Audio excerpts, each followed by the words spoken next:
Olá! Tem coisas que parecem complicadas, não? Mas são, parece não, realmente são complicadas. Pois é, vamos nós continuando aqui com a nossa tarefa, falar sobre os quilombos. Eu venho dizendo que é difícil uma pesquisa a respeito dos demais, porque a literatura não guarda nome, datas, fundação, quem viveu, quem fundou, o tempo em que sobreviveu. Então, como encontramos essas dificuldades, nós somos obrigados a fazer um apanhado daquilo que encontramos. É claro, o que nós vamos fazer. E dessa vez nós vamos falar sobre um quilombo que existiu aqui na cidade de Piracicaba. Esse quilombo é guardado o nome, talvez pela barbárie que aconteceu. Não porque o quilombo existiu, mas o guardar a tragédia que ali foi acontecida, né? Então, esse é mais um dos nossos trabalhos, né? A divulgação de um povo esquecido pela literatura. Mas enquanto isso, antes de começarmos tudo, eu vou me apresentar. Para quem não me conhece, eu sou o Barbosa, sou escritor, sou jornalista, pesquisador, historiador e mais que um curioso em busca de desvendar o meu passado, o meu, o seu, o nosso passado. E se você gosta do nosso trabalho, vai lá, dá um clique, inscreva-se no nosso, nas nossas lives lá, escreva lá e deixa lá o seu positivo, porque assim o, esses malucos, né, entendem que nós estamos fazendo um trabalho e eles passam a divulgar para mais pessoas. Tá ok? O nosso canal chama-se Desconhecidos e Famosos Afros Brasileiros. Pois é. Então vamos lá, mais uma breve história. Esse do Quilombo Corumbataí, que nós pegamos, absorvemos e vou fazendo uma leitura assim que a gente consegue. Tá ok? Então, a faixa territorial do bairro Distrito de Santa Terezinha, em Piracicaba, ainda hoje se localiza, onde hoje se localiza o supermercado Pague Menos e o posto de gasolina, seguindo o curso do rio Corumbataí. Existiu uma das mais nobres resistência negra da região, o Quilombo Corumbataí, em 1750. Sim, havia escravos em Piracicaba e não eram poucos para aquela época, perdendo apenas para Campinas e Batatais, e com uma população estimada entre 5.000 ou mais moradores. Segundo o historiador e filósofo Antônio Filogênio Júnior, o local teve a presença de escravos de origem banto, vindos das regiões conhecidas atualmente como Congo e Angola, localizadas na África. A sua existência foi um período importante para análises históricas da presença negra no país e que no qual teve um papel altamente significativo, tanto para a comunidade negra no reconhecimento de sua história e atos de resistência, quanto ao reconhecimento histórico do município e da região. Apesar dos perversos personagens da cidade que ansiavam em perseguir os negros quilombolas, a organização do local era comunitária e pairava ali a democracia, mesmo sem utilizar os valores que no qual hoje conhecemos. Era uma área aberta para o recebimento não apenas de negros, mas também indígenas e pessoas brancas que compartilhavam o mesmo espaço em comum. O quilombo foi exemplo momentâneo de um exercício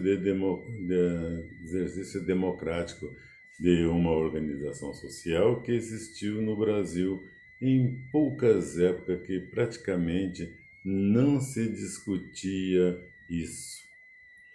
Eles foram um exemplo real e vivo dessa possibilidade. Naquela época, o local era caminho para aqueles que iam atrás das minas de ouro em Minas Gerais. Mas, após haver a suspeita de mineração de ouro nos campos de Araraquara, abri um parênteses aí, nome dado na época para esta região, ou seja, aquela região, né? Fecha o parênteses. E da possível povoação de negros que começaram a chegarem com a criação de fazendas de gado. O quilombo entrou na mira do governo.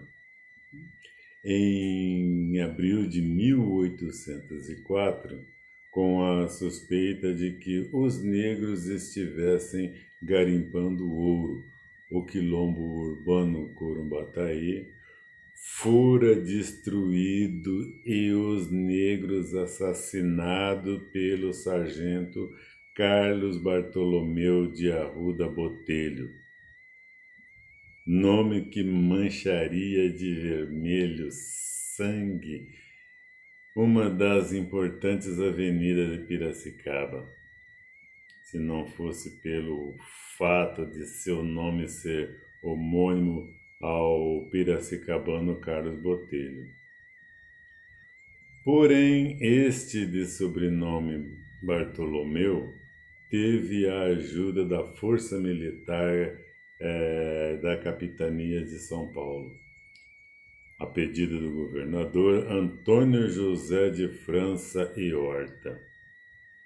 Mas, felizmente, a avenida homenageia o Dr. Carlos José de Arruda Botelho, nascido no ano de 1855 em Piracicaba, médico urologista formado em Paris.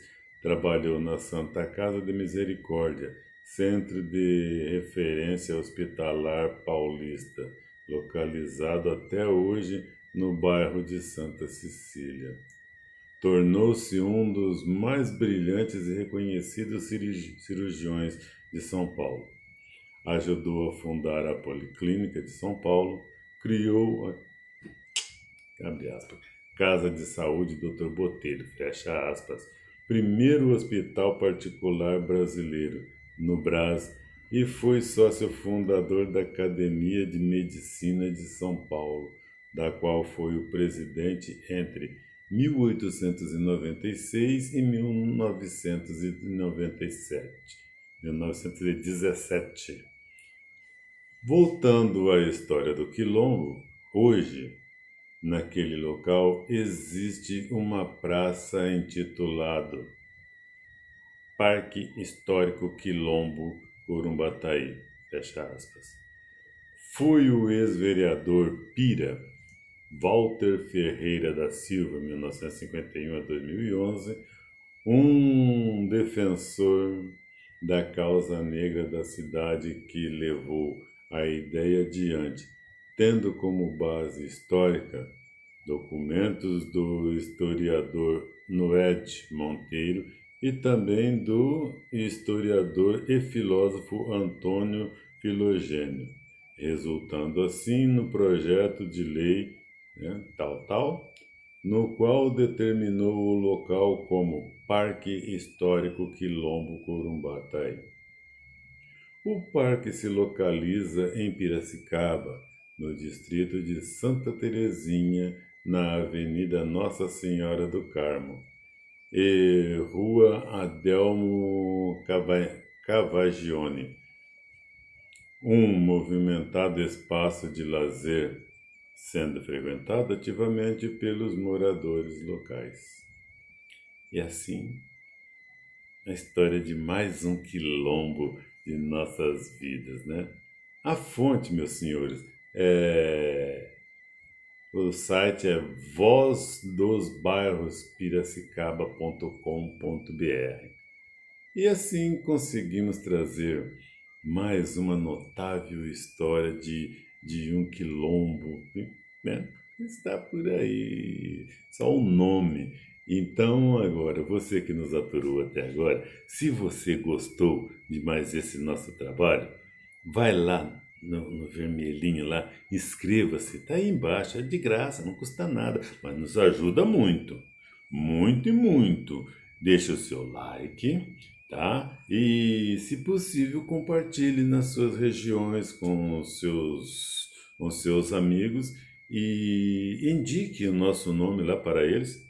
Tá? Faça isso por nós, que assim nós agradecemos e podemos ir para frente em busca de outros trabalhos que temos a busca. Tá ok? Eu sou o Barbosa e gratidão por ter nos aturado até agora. Fui!